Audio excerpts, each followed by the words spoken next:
नमस्कार, मी रोहिणी परत एकदा तुमच्यासाठी एक खूप महत्त्वाचा व्हिडिओ घेऊन आलेली आहे आणि आजचा व्हिडिओ आहे रक्षाबंधनवर. रक्षाबंधन हा सण म्हणजेच बहीण भावाचा सण. दरवर्षी श्रावण पौर्णिमेला आपण हा सण साजरा करतो.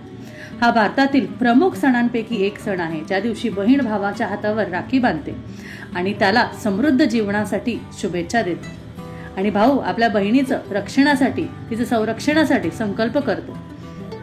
तर यावेळी 11 ऑगस्ट 2022ला रक्षाबंधनाचा सण हा आलेला आहे आणि आपल्याला तो त्या दिवशी साजरा करायचा आहे.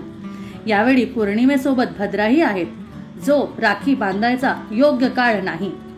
पण त्याचनुसार आपल्याला बरेचसे असे माहिती मिळाली आहे की आपण कोणत्या वेळी राखी बांधू शकतो आणि कोणत्या नाही. रक्षाबंधन जवळ येत आहे, या निमित्त बाजारपेठा इतक्या गजबजलेल्या आहे की तुम्हाला विविध प्रकारच्या राख्या भेटतील. दुकानांमध्ये विविध प्रकारच्या राख्या, जवळपास प्रत्येक रंगाच्या राख्या तुम्हाला मिळतील.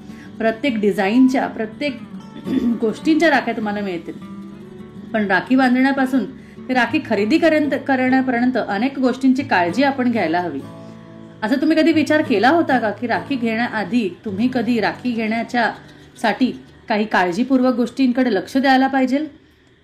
फॅशनच्या नावाखाली आपण कुठलीही राखी घेतो आणि ती हातावर बांधतो. पण काही गोष्टींना लक्षात घेऊन आपण फॅशनच्या हौशापोटी त्या गोष्टींचं विरोध तर करत नाही ना, याच्याकडे लक्ष द्यायलाच हवं. अनेक वेळा आपण अशुभ चिन्हे, अशुभ गोष्टी सुद्धा करतो, न कळत गोष्टी घडतात आणि त्यामुळे आपल्या भावाला त्रास सुद्धा होऊ शकतो.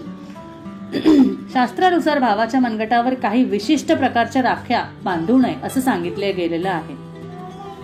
त्यामुळे शुभ अशुभ फळे मिळते.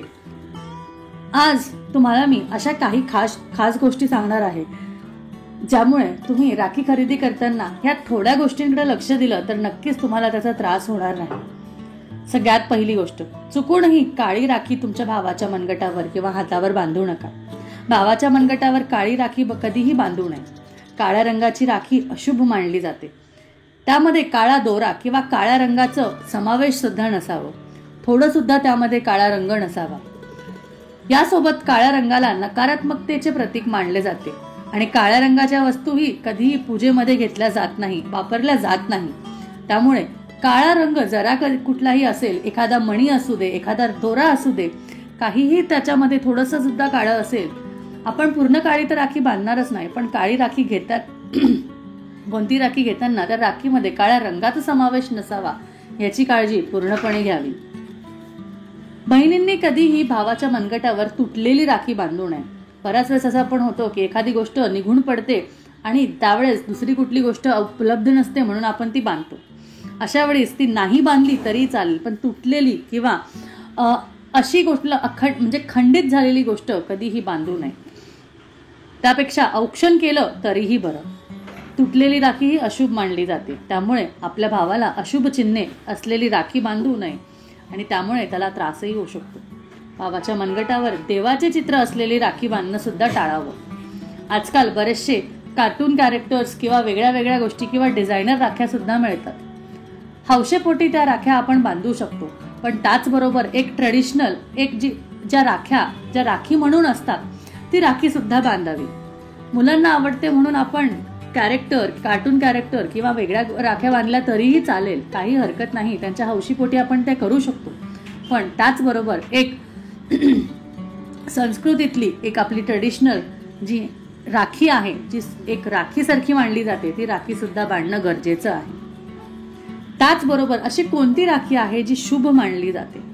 त्यामध्ये लाल रंगाच्या दोऱ्याची किंवा लाल रंगाची राखी बांधणं अगदी शुभ मानलं जातं. त्यामध्ये लाल रंग, केशरी रंग असला तर अतिउत्तम. लाल रंग हा लक्ष्मी मातेचा सुख समृद्धीचा प्रतीक आहे. त्यामुळे लाल रंगाची राखी तुम्ही जर का बांधली तर नक्कीच तुम्हाला त्यातनं चांगल्या गोष्टी मिळतील.